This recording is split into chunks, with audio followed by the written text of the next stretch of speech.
Coming up on Focal Point. The Senate tax bill, who benefits, who doesn't, and how does it affect students? Coming up next on Focal Point, how new tobacco ads will impact smokers. Informal National Security Advisor Michael Flynn pleads guilty for lying to the FBI. Focal Point starts now. Welcome to Focal Point. I'm Macy Krupasevich. And I'm Kayla Robinson. President Trump's former National Security Advisor Michael Flynn admits to lying to the FBI. Flynn pled guilty today to one count of lying about his negotiations with Russia's ambassador. Flynn has promised full cooperation in the investigation. He says he's prepared to testify that President Trump directed him to make contact with the Russians as an initial way to fight ISIS in Syria. In a statement, Flynn says his actions were wrong and accepts full responsibility for his actions. He could face up to 5 years in prison. The White House said late Friday that the guilty plea does not implicate anyone other than Flynn. It would be Republicans' first legislative win of the year and the biggest tax reform since 1986, and the Senate is ready to vote. CNN is now reporting that Senate Republicans have required 50 votes with the tie-breaking vote from Vice President Mike Pence. Focal Point's Christian Barrington talked to political groups and a tax expert. He joins us now from the Spartan newsroom with how this plan will affect students. Christian? Macy, Kayla, this bill has taken many shocking twists and turns, but now the Senate is ready to vote. While the bill is pretty complex, one issue that's causing some controversy on campus affects graduate students. Is this beneficial to them, or how is it working for graduate students? Clearly, it's bad for graduate students. Accountant Frank McQuaid is talking about the tax bill making its way through the Senate. Again, it's part of that give and take, and say, you know what? There's every little bit there's a component that you may be losing a deduction or a kind of a special interest deduction for. Both Democrats and Republicans want the middle class to get more money. Democrats, however, debate if this bill is the way to get there. MSU College Democrats Press Secretary Eli Palais has concerns about how this will affect grad students. This tax bill does is turns that grant money into income money. So even though they really only have $15,000 of income, it's going to count as them having $55,000, for example, of income if they have a $40,000 tuition credit. And this dramatically increases their taxes. This means that graduate students will be taxed on their income from their jobs and the money the university uses to pay for their tuition in exchange for their teachings or research. While both MSU Democrats and Republicans disagree on many things, they do agree that this part of the bill hurts graduate students. So I'll say that college Republicans were not as unified in our support for that. But the college Republicans say, overall, this tax bill is good legislation. The overall goal of the bill is to make government more efficient. I think that's incredibly important because it takes the tax code and simplifies it, and it makes it so that our complex tax brackets and our endless series of deductions are able to be simplified into something that works for all Americans. The bill, a nail-biter from the start, has already been through the House and is expected to face a final vote by day's end. According to Senate Republicans, this bill will simplify the tax brackets and will create jobs through tax cuts to companies. However, many fear the plan will add $1 trillion to the deficit if the bill passes. Kayla, Macy, back to you in the studio. Matt Lauer, the Today Show anchor for 23 years, became the latest high-profile celebrity to get fired for sexual misconduct on the job. After a colleague accused him of inappropriate sexual behavior at the 2014 Olympics, Lauer was let go from NBC. 2 more people have reportedly come forward since the firing. He released a statement Thursday apologizing for his behavior. Sexual assault and harassment allegations are increasing around the country against politicians, celebrities, and business owners. Focal Point's Treasure Roberts has more on what this means from a legal standpoint. Mike Nichols and Wendy Schiller Nichols work in a Lansing law firm together. The stories are pervasive, and it's become almost a tidal wave. They not only work together, they are married to each other, and today they weighed in on all the sexual harassment allegations coming out on nearly a daily basis. It's just something that shouldn't be tolerated. You know, there still remains a fine line between boorish behavior and illegal and unlawful behavior. Notable names like Harvey Weinstein, Matt Lauer, and Russell Simmons have resigned or been fired from their companies due to women coming forward with claims of harassment in the workplace. It's an eye-opening time and seemingly a new day in our society. Mike Nichols says the older the case, the less likely they are to win the case. Our view is to dissuade people who have pretty old instances because of the fact that the age is a factor in considering the credibility.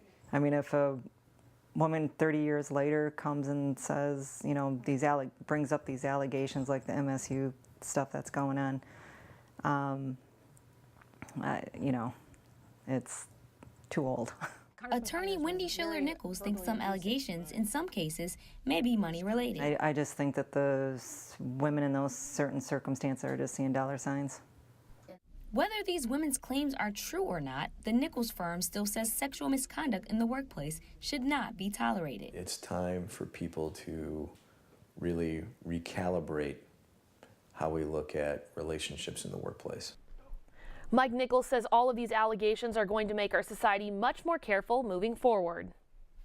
Today marks World AIDS Day, and 3 members of Lansing City Council marked the day with an HIV test. They agreed to do it not only for World AIDS Day, but to educate the community and help end the HIV epidemic here. Ingham County has the second highest HIV rate outside of Metro Detroit. The City Council president says that taking that test today was crucial for many reasons. You know, it's quick, it's painless, and it's important. I mean, those are 3 key things we want people to know. You need to know your status. Staff from the Lansing Area AIDS Network gave the test, and that organization offers free walk-in testing every week on Wednesday and Thursdays from 6 to 8 p.m. Michigan State has banned smoking on campus, but the behavior is still common among young people. That's right, but a new court order might change this. Focal Point's Chloe Keipel is in the newsroom with this story.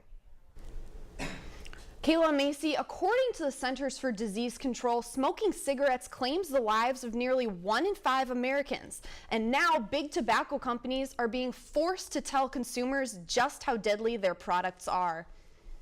Cigarettes kill 1,200 Americans a day. I do think it makes me look cool, so I know that's a stupid reason. Killing more people than suicide, HIV, AIDS, car crashes, and alcohol combined. And I really don't condone it, but I do it anyways. Last week, a federal judge ruled that cigarette makers must run commercials about the dangers of smoking and tell consumers they've deliberately manipulated their products to make them more addictive. I don't know if it's enough to say that our product's bad for you to turn you off. Michigan State advertising professor Ross Chowell says the commercials could be effective for certain audiences. It's the people on the fence. It's the people on, either way. Is it enough? No. It's not enough. But the ads won't stop smokers from lighting up. The owners at Campbell's Smoke Shop tell me that their product is popular with young people, and young people tell me they know the risks of tobacco, but they're willing to take them. I think the danger is very well educated. It's drunk culture, and I think it's a bit of kids trying to be edgy. Literally, if you're in any line for the bar, kids are chain smoking. I guarantee those kids don't do that normally. So will these ads change minds? I really would hope that would stop people from smoking. Everyone who smokes knows the health risks. They just choose to ignore it. Chowell says that the ads will be more powerful if they not only inform, but anger. That they also have to say that they've deceived and they try to make their products addictive. And for smokers like Jason. Oh, but does this change your mind? Whatever. Everyone has to die someday. The commercials will air 5 times a week during prime time on all the major networks and will be featured in print ads in more than 50 newspapers throughout the country. I'm Chloe Keipel in the newsroom. Back to the studio. Planned Parenthood of Michigan teamed up with Lansing Solace Center last night for a women's benefit show. The 2 organizations are asking you to not forget the tampons. They are taking donations of feminine products throughout the month of December. They kicked off the drive last night at Mac's Bar in Lansing with drinks and local bands. So tonight we're kicking it off with all local bands, all local music, and all local businesses to benefit through a raffle. So if you donated pads or tampons or $5 to Planned Parenthood, all of that is either going to us or the products are going to Solace Center, and then we're having a big giveaway. So it's a really fun way to kick off kind of a month-long drive that we're doing. Lansing Solace Center is a nonprofit organization in support of the LGBTQ community. The Federal Communications Commission has introduced a proposal to reverse the regulations behind net neutrality, which would essentially take away the idea of an open and free internet. The internet as we know it may not be the same in the next couple weeks if we kiss net neutrality goodbye. Net neutrality is a set of policies that constrains internet access providers from discriminating against certain types of content or certain types of devices. And without this principle, our freedom on the World Wide Web will be reduced immensely. Professor and chairperson of the Department of Media and Information, Johannes Bauer, does research with the Quello Center at Michigan State and studies the implications behind why proposals such as this are placed in the first place. The good reasons are that the current set of rules is probably relatively rigid and constraining. And from an innovation and economic perspective, it would be desirable to maybe relieve some of those rules. But with the good comes the bad. They also want to throw out those protections against non-discrimination. If repealed, it will inevitably give internet service providers ultimate power. Chief Operating Officer at SpartanNet, Richard Lang, says this proposal can be a toss-up for ISPs between both gaining and losing consumers. So if you were to remove net neutrality and give these ISPs the ability to prefer their product over others, then maybe they're taking back those subscribers. According to a Worth Hiding article, 60% of Americans are in support of net neutrality, while only 17% oppose it. The other 23% still have yet to make up their minds. They want to have choice. They want to be able to select whatever means that they want to receive their content. The vote to repeal net neutrality will take place on December 14th. Prince Harry has finally settled down. The grandson of Queen Elizabeth of England is engaged to American actress Meghan Markle. The newly engaged couple made their first appearance earlier this week. They have been together since 2016, and Markle is the first American and biracial woman in the royal family. She is famous for her role in television shows like Suits and Fringe on the USA Network. We took our cameras to the streets to get the reaction on the royal engagement. I don't know. Good for him, I guess. These days, people can marry who they love without those kind of restrictions and stereotypes and things like that. I think it's cute. I mean, I wish I could have married her, but no biggie. You know, I'll bounce back. No, as long as people are happy. I think nobody's happy enough. So I guess just whatever makes you happy, it makes you feel loved. Whatever they want to do, that's fine. I didn't know about her or him getting anything before it happened, so. I think it's pretty awesome, and that she's American and that she's going to be in the royal family and do a lot of philanthropy and stuff like that with them. I think it's great. Cool. And the couple plans to be married next spring. A Broadway show is coming to campus, and they're looking for local talent to take the stage. Plus, today was Green Friday on Grand River. Tonight on Focal Point, we will be showing you how small businesses on Grand River are ringing in the holiday season. There are moments of triumph, of discovery, and achievement. But what makes these moments possible? It's the early mornings, the late nights. It's having the will to persevere. So let's take a moment to celebrate. But more importantly, let's salute the will it takes to get there. Spartan's will. Grand River is experiencing a full front facelift. In the section of stores past Potbelly leading up to the Spotlight on Grand River and Abbott, you can see work being done. The construction on northbound Grand River includes a city center that will be a mixed-use redevelopment project that will include a senior housing, street-level retail, and a Target store will also be brought to the downtown area. The estimated $132 million project will also include a parking garage. Demolition has started, and the project is expected to take up to 2 years. On the Grand River side, we'll have Target as the retail anchor on the first floor, and then 11 stories of apartments, 273 apartments up above that. And then on the Albert side, there'll be more retail on the ground level, a 620 space parking deck, and then 92 units of 55 plus housing. Construction will be completed in roughly 2 years. A new distinction for the city of East Lansing. But is it one to be proud of? Anna Williams has this story and more with our on-campus report. After a recent survey by the National Institute on Alcohol Abuse, the East Lansing area has made headlines, but it's nothing to toast to. Focal Point's Gabriella Galloway has more on the state's drunkest city. The Lansing area is known for many things. The largest university in Michigan, the state capital, and now this. The title of drunkest city in the state. I think East Lansing was voted the most drunk city because we have so many people here that just like to party. The new distinction is based on a nationwide survey by the National Institute on Alcohol Abuse. An estimated 21.9% of adults living in the Lansing area drink excessively, according to the survey. That's compared to the 20% statewide.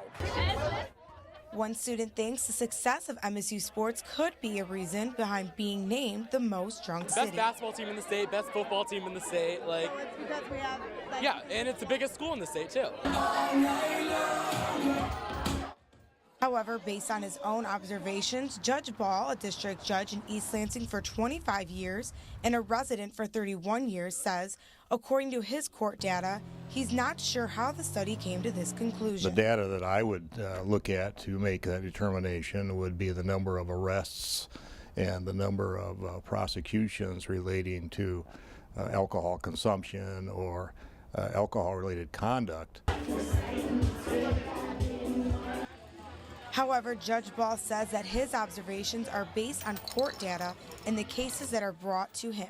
The number of misdemeanor arrests and prosecution has declined fairly dramatically in this community.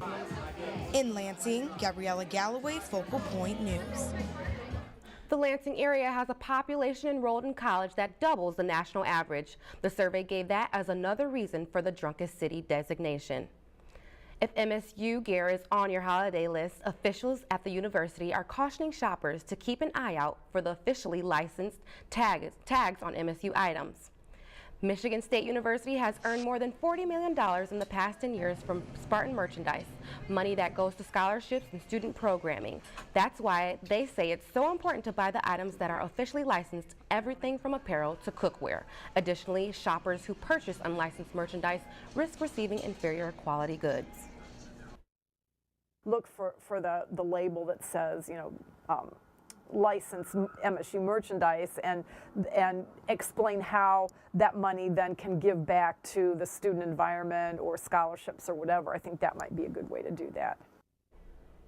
The holidays are here, and downtown East Lansing is hosting events for family and students to shop and save. Focal Point's Katie McCoy has more from Grand River's Green Friday. It's Green Friday here in Grand River, which is East Lansing's own version of Black Friday. Many stores are offering sales to ring in the holiday season. How are you? Good. How are you? Good. What's going on today? 20% off purchase. So cool. Businesses on Grand River have up to 25% off their merchandise, hopefully bringing in more customers to boost the East Lansing economy. Hopefully it means more people than usual coming in. We can hope. It's sort of a local business emphasis. Green Friday makes up for students not being able to make it for Black Friday shopping on Grand River. Students aren't here for Black Friday, so I think it's really gives the students an opportunity to come out and support the local businesses around here while they're back here on campus and stuff. Which is great for small businesses like Mackerel Sky, Curious Bookshop, and Threads of East Lansing. I think you have to support small business. I steer everybody to small local business, but that's the bread and butter of what a town like this is. So I think we need more of that down here. I think it's definitely a good thing to do, especially the small businesses around Michigan State. We need a reason for people to come down here and spend time down here. And the deals aren't just today only. You may be able to save some bucks tomorrow too. Whereas now they think, oh, hey, it's Green Friday, there's deals and stuff going on, and there's a reason to shop other stores. From East Lansing, Katie McCoy, Focal Point News. Katie tells us that 20 stores are participating in the Green Friday events. A $1 million donation will lead to major upgrades for the Michigan State College of Music. Selma Hollander, an Okemos resident and MSU alum, donated the money to the College of Music.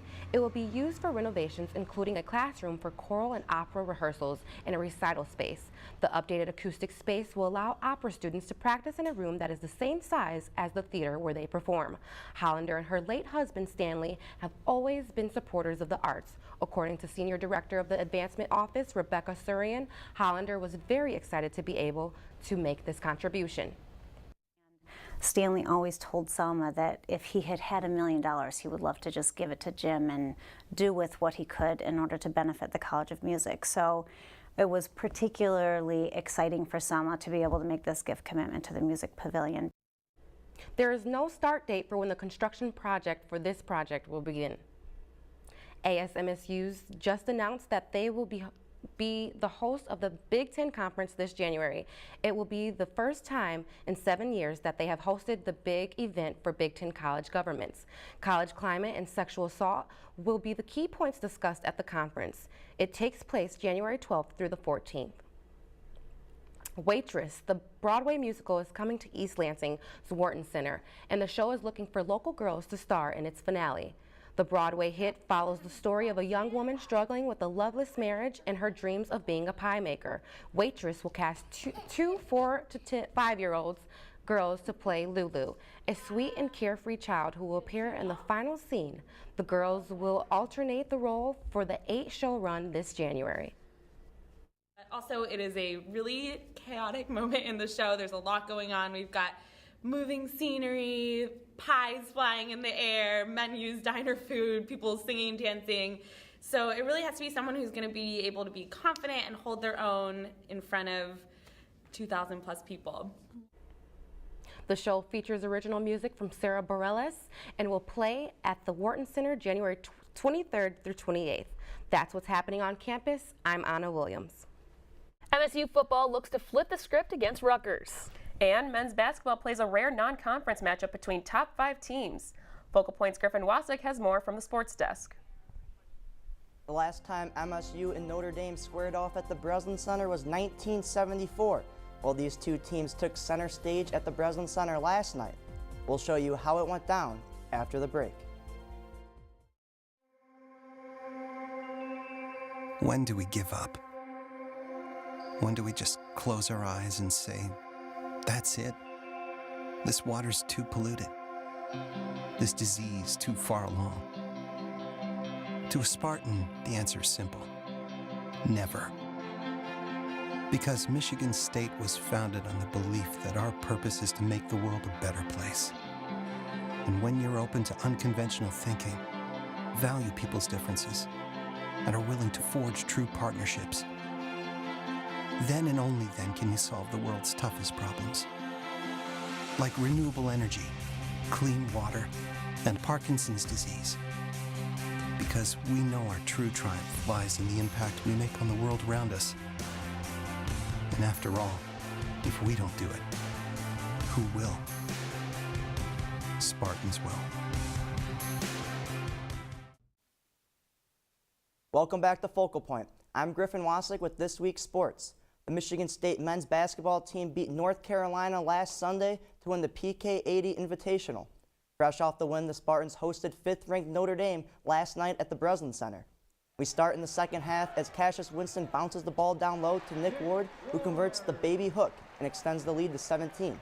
Now the Spartans up 9. Tum Tum finds Josh Langford, who sinks the mid-range jumper. TJ Gibbs and the Fighting Irish try to cut the lead to 6, but Miles Bridges was having none of that. Next possession, Winston creates and finds Jaren Jackson Jr. for the 3 as he gets a little help from the backboard.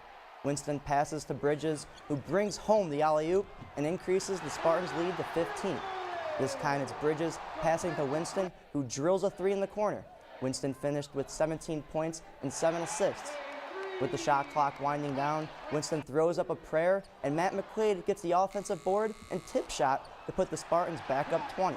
MSU would go on to win this one 81-63. That was a very, very, very well-earned win on our part because we beat I think, a great team. I thought our defense the first half was the best it's been, better than North Carolina game as far as taking some things away. With 18-point victories over number 9 North Carolina and number 5 Notre Dame, Tom Izzo has defeated top 10 opponents back-to-back in the regular season for the first time in his career. The Spartans begin conference play this Sunday as Nebraska comes to town. Tip-off is at 4:30. The Michigan State's women's basketball team lost last Saturday 96-62 to top-ranked UConn as 4 women's teams played a single game as a part of the PK 80 Invitational. Last night, the women's team looked to rebound as they traveled to face the Miami Hurricanes. A season-high 14 points from sophomore guard Taryn McCutcheon was not enough as MSU lost 67-57 last night against the Hurricanes. The Spartans shot 39% from the floor and were 6 of 14 from the free throw line. In the first quarter, Shea Colley scored a layup and converted an old-fashioned 3-point play to give the Spartans a 16-15 lead. That was one of the few leads MSU would have, as Miami never trailed in the second half.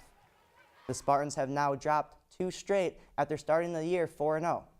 After a 3-game road trip, the Spartans returned to the Breslin Center to face Western Michigan at 12:30 on Sunday. This is the second of the 5 doubleheaders with the men's team this season. The Michigan State football team bounced back from an ugly loss at Ohio State with a strong win over Maryland on Senior Day. For the regular season finale, the Spartans took a trip out to the East Coast to take on Rutgers last Saturday. The 16th-ranked Spartans capped off a strong comeback season with a 40-7 win over the Scarlet Knights. MSU controlled time of possession in the game, holding the ball for more than 47 minutes. Quarterback Brian Lewerke threw for 222 yards and a touchdown, finding Connor Hayward on a 7-yard touchdown. Senior running back Gerald Holmes ran for a score in his final regular season game. Head coach Mark D'Antonio talked about the key to this year's bounce-back season. Just extremely thrilled for our football team and what they've been able to accomplish. And this did not start, tonight. This started last year, a year from now, a year earlier, where we went back and started just grinding, and formulating a plan, and figuring out what we had to do. And so, put the script, and that was incredible for our team. The Spartans now wait for the bowl selection show on Sunday to see where they will play. Many experts are predicting the Spartans to be in the Citrus, Outback, or Holiday Bowl. The MSU men's club rowing team normally practices on Grand River. Focal Point's Michael Epps shows us what they do when the colder season comes around. When most people think about rowing, they think about the water. It's harder than it looks.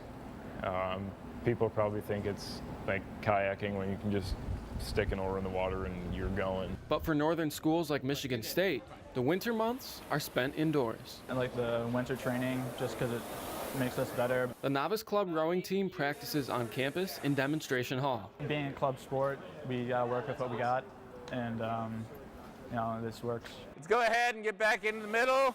The athletes spend the first half of practice on erg machines. Just as far as fitness and power generation and, turning yourself into the type of athlete who can go fast on the water. There's nothing better than an erg. The ergs simulate the experience of rowing an oar in the water while also focusing on strength training. It's really hard and it sucks sometimes, but you learn to love it. It's definitely a different feeling than being out on the water. If you enjoy rowing, then you tolerate the erging because you know that it's necessary and will get you in shape in order to be fast on the water. The novice level is for athletes in their first 12 months of collegiate rowing. People who do well in this are people like who did cross country or other endurance sports, because as much as it's a race, it's also an endurance sport. It's not like playing basketball and running drills and everything. It's all just like training your body. We'll do stretching and then core. We won't do partner stretching today, we'll do partner stretching tomorrow. All to get the young athletes ready for their first spring season. The work you do here gets you in better shape, and you recognize that, but the reason why you come every day is because the other 20 people who are in the room who you're doing it with. It's the highlight of your day, even though it's the hardest hour and a half of your day, because you get to be with the people you want to hang out with, and it's just really great to be here. In East Lansing, I'm Michael Epps, Focal Point News. The first race of the spring season is on April 7th in the duel with Grand Valley. We want to update you with a couple scores from tonight's games. The men's soccer team fell to Indiana tonight in PKs. The game was tied at 1, but the Hoosiers scored 4 penalties compared to the Spartans 2. The 7th-ranked Spartans made it to the Elite 8 for the 3rd time in 5 years.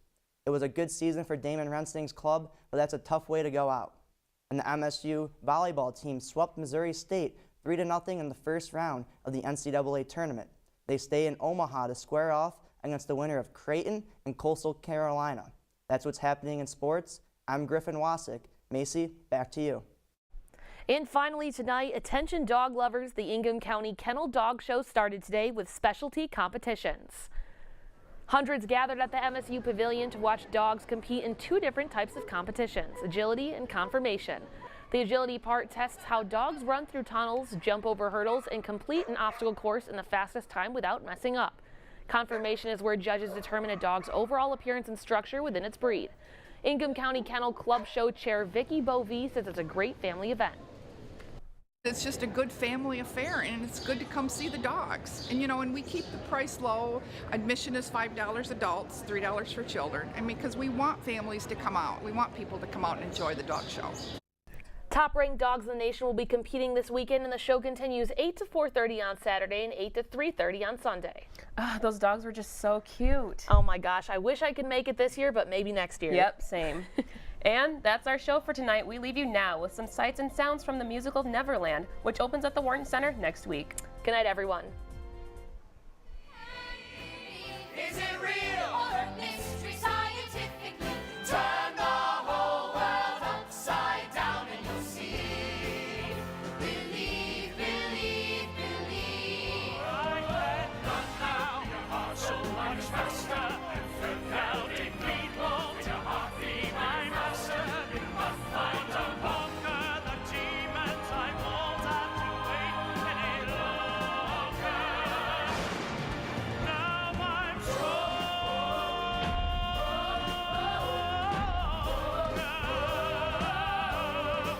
when your feet don't touch the ground, and your voice won't make a sound. Hear it tells the truth in this place. There's no use above the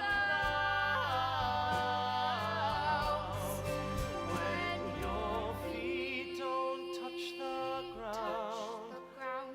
When your feet don't touch the ground.